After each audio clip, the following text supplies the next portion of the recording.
Hi. இப்ப நம்ம இந்த வீடியோல என்ன பார்க்க போறோம்னா, போர்ட்ஃபோலியோ அத பத்தி பார்க்க போறோம். எப்படி போர்ட்ஃபோலியோ வந்து கரெக்ட்டா அவங்க வந்து மேனேஜ் பண்ணலாம் வந்து பேசிக் இன்ஃபர்மேஷன் சொல்லப் போறேன். அதுல வந்து கரெக்ட்டா என்னுடைய அனுபவம். நான் ஒரு 2020, 21லேருந்து நான் இந்த மார்க்கெட்ல கொஞ்சம் கொஞ்சமா கரெக்ட்டா ஆ ஆ கொஞ்சம் கொஞ்சமா கரெக்ட்டா லேர்ன் பண்ணி கரெக்ட்டா இன்வெஸ்ட்மென்ட் பண்ணிட்டு இருக்கேன். அந்த அனுபவமும் நான் உங்ககிட்ட கரெக்ட்டா ஷேர் பண்ணிக்க போறேன். இப்ப போர்ட்ஃபோலியோ என்னன்னா, நீங்க அசால்ட்டா கூகுள்ல டைப் பண்ணாவே வர போர்ட்ஃபோலியோ என்னன்னா, உங்ககிட்ட அசெட் அலோகேஷன். அதாவது உங்ககிட்ட என்னென்ன அசெட், பணத்தை எந்தெந்த அசெட்ல எல்லாம் பிரிச்சு பிரிச்சு நீங்க கரெக்டா இது பண்ணி வச்சிருக்கீங்க. அதுதான் போர்ட்ஃபோலியோ. இப்ப ஒரு போர்ட்ஃபோலியோ நீங்க கரெக்டா எடுத்துட்டீங்கன்னா, அதுல ஸ்டாக்ஸ் இருக்கும், அதுக்கப்புறம் பாண்ட்ஸ் இருக்கும், கோல்ட்ஸ் இருக்கும், அதுக்கப்புறம் ஒருத்தருங்க கரெக்டா சில்வர் வச்சுட்டு இருப்பாங்க. இன்னும் சில பேர் ரொம்ப ரேரா வந்து கிரிப்டோ கரன்சி, இந்த பிட்காயின், கரெக்டா எத்தீரியம், சொல்லணும் அந்த மாதிரி காயின்ஸ் எல்லாம் வச்சிருப்பாங்க. இதுதான் போர்ட்ஃபோலியோ பேசிக்கா சொல்லுவாங்க. இது வந்து நிறைய பேர் சொல்லுவாங்க. வாரன் பஃபெட் அவரு கரெக்டா சொன்ன மாதிரி ஒரே பேஸ்கெட்ல எல்லா புக்கும் போடக்கூடாது. அது திடீர்னு அந்த பேஸ்கெட் கீழே நிறுத்துச்சுன்னா எல்லாமே கரெக்டா இதுவாயிடும்.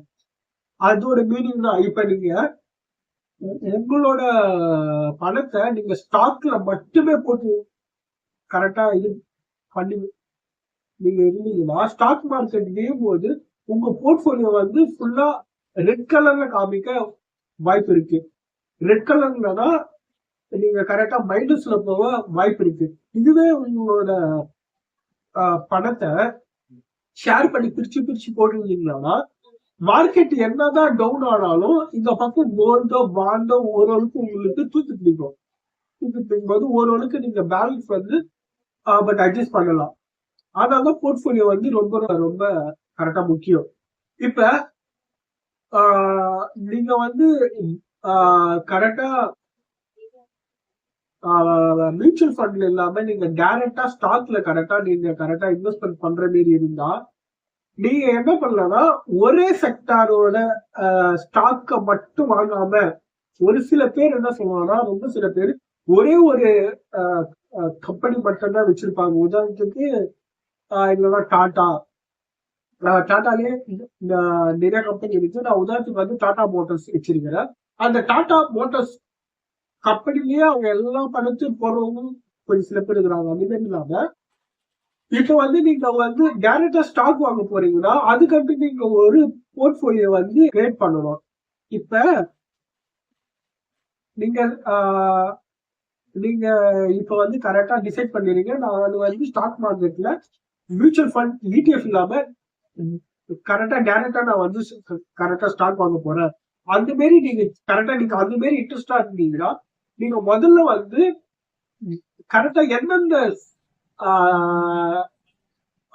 கரெக்டா எந்தெந்த செக்டார்ல எந்தெந்த கம்பெனி நல்ல வேல்யூவேஷன்ல இருக்கு, இல்லைன்னா இந்த கம்பெனி எல்லாம் நம்ம வாங்கிட்டு வச்சா ஃபியூச்சர்ல நல்ல ஃபியூச்சரா இருக்கும். அந்த மாதிரி கண்டுபிடிச்சு நீங்க ஸ்டாக் வந்து பிக் பண்ணி நீங்க கரெக்டா வச்சுக்கணும். இப்ப வந்து கரெக்டா பேங்கிங் செக்டார்ல இருக்கு, இல்லைன்னா ஃபினான்ஸ் செக்டார். இப்போ ஃபினான்ஸ் செக்டார்னா கரெக்டா பேங்கிங் இல்லாம சில கம்பெனி எல்லாம் இருக்குல்ல, அந்த கம்பெனி எல்லாமே ஃபினான்ஸ் செக்டர் தான் சொல்லுவாங்க.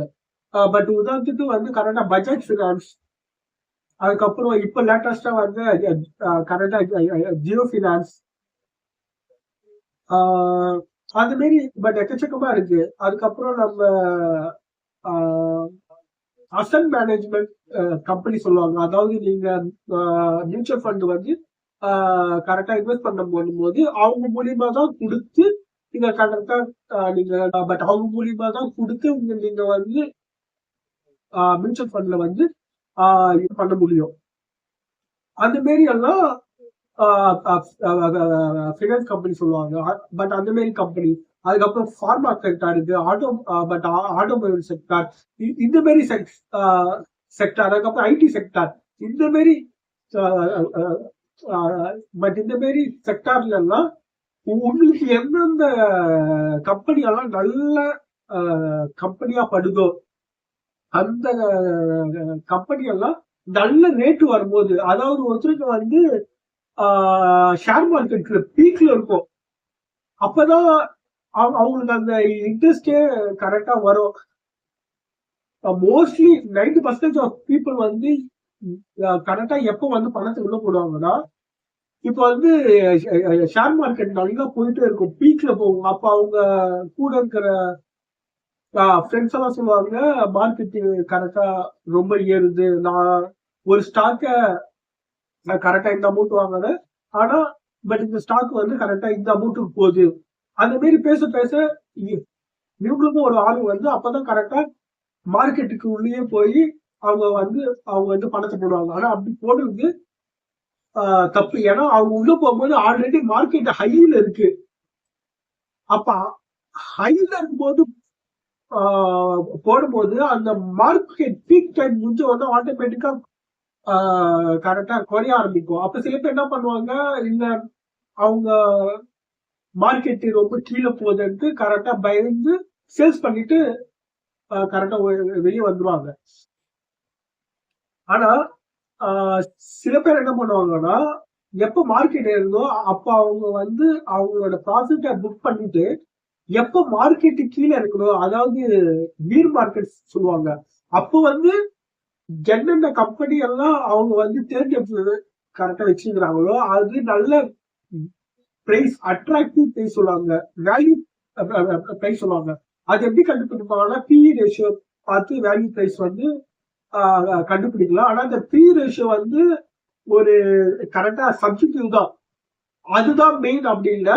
ஆனா பட் அது ஒரு கரெக்டா ரீசெண்டான பட் இண்டிகேட்டர். அந்த பி ரேஷியோ பார்த்தா இந்த கம்பெனியோட ஸ்டாக் வந்து ஹை வேல்யூவா இருக்கா, இல்லைன்னா ஓரளவுக்கு மீடியா இருக்கா, லோவா இருக்கா, ஓரளவுக்கு பார்க்கறதுக்கு அது ஒரு ரீசன். மற்றபடி ஒரு கம்பெனி வந்து நல்ல வேல்யூவா இருக்குன்னு பார்க்கறதுக்கு சோ மெனி ரீசன்ஸ் வந்து இருக்கு.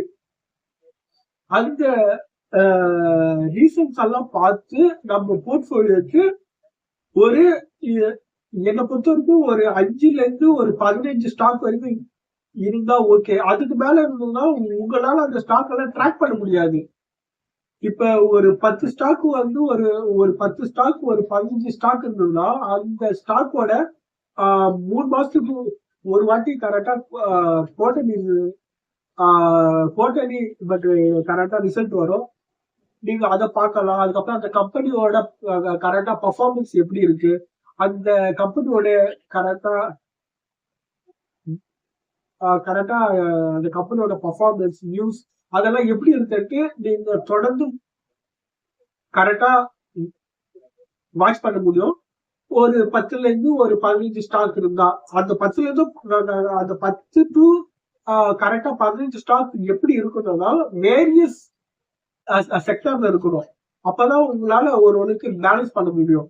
அப்படி இல்ல, நான் இந்த ஸ்டாக் எல்லாம் வாங்கல, நானு டைரக்டா பண்ணாம கரெக்டா இன்டைரக்டா பண்ண போறேன்னா உங்களுக்கு ஒரு ஆப்ஷன் இல்ல 2 ஆப்ஷன் இருக்கு. ஒன்று இடிஎஃப், இன்னொன்று வந்து கரெக்டா ஃபண்டு, மியூச்சுவல் ஃபண்ட் சொல்லுவாங்க, அதுல நீங்க வாங்கிக்கலாம். இப்ப மியூச்சுவல் ஃபண்ட் வாங்கும்போது ஒரு பேசிவ் ஃபண்ட் சொல்லுவாங்க, அந்த நிஃப்டி 50, நிஃப்டி 100, சென்செக்ஸ் 30, அந்த மாரி பேசிவ் ஃபண்ட் சொல்லுவாங்க.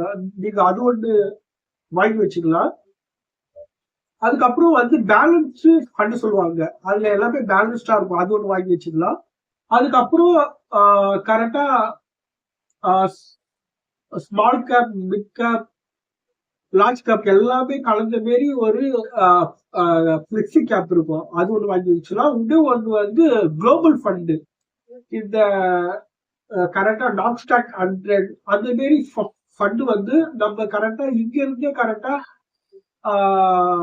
நம்ம இன்வெஸ்ட் பண்ற மாரி இருக்கு, அது மாரி ஃபண்ட் வாங்கி வச்சுக்கலாம். இது நான் சொல்றதெல்லாம் ஒரு பட் கரெக்டா பட் எக்ஸாம்பிள் தான். ஆனா உங்க இதுபடி நீங்க பிரிச்சு வாங்கி வச்சுக்கலாம். இதுவே நீங்க கரெக்டா மியூச்சுவல் ஃபண்ட் இருந்தீங்கன்னா நீங்க கரெக்டா வாங்குற மாதிரி இருந்ததுன்னா அதுல ஒரு 3 மியூச்சுவல் ஃபண்டு 4 மியூச்சுவல் ஃபண்ட் இருந்தா ஓகே, 5 மியூச்சுவல் ஃபண்ட் இருந்தா ஓகே. அதுக்கு மேல போனா அது அவங்கவுங்க சாய்ஸ் தான். ஆனா என்னை பொறுத்த வரைக்கும் அதுக்கு மேல போனா அது பட் அவ்வளவும் பெனிஃபிட் இல்லதான் அர்த்தம். அதான் இதுவே நீங்க இடிஎஃப் வாங்குற மாதிரி இருந்ததுன்னா இடிஎஃப்ல வந்து சோ மெனி இடிஎஃப் இருக்கு. இப்ப இடிஎஃப்லயே நிப்டி 50 இடிஎஃப் இருக்கு, கோல்டு இடிஎஃப் இருக்கு, அதுக்கப்புறம் பார்மா பீஸ் இருக்கு, அந்த மாதிரி நிறைய இடிஎஃப் இருக்கு. பட் அதுல உங்களுக்கு செக்டார் தகுந்த மாதிரி நீங்க இடிஎஃப் வாங்கி வச்சுக்கலாம். இப்ப நிப்டி 50 இடிஎஃப் ஒன்று வாங்கி வச்சுக்கலாம், அதுக்கப்புறம் பிட்காஃப் இடிஎஃப் அது மாரி வாங்கி வச்சுக்கலாம், கோல்டு இடிஎஃப் பட் அது மாரி வாங்கி வச்சுக்கலாம். மோஸ்ட்லி நான் பட் என்ன சொல்ல வரேன்னா நீங்க ஒரே செக்டார் இல்ல ஒரே ஸ்டாக்கு ஒரே தீம்ல வந்து உங்களோட பணத்தை எல்லாத்தையும் போடாம அதை வந்து ஓரளவுக்கு பரப்பி டைவர்கேஷனா போடணும். பட் அது சொல்லத்துக்கு தான் இந்த வீடியோ. தேங்க்யூ ஃபார் வாட்சிங்.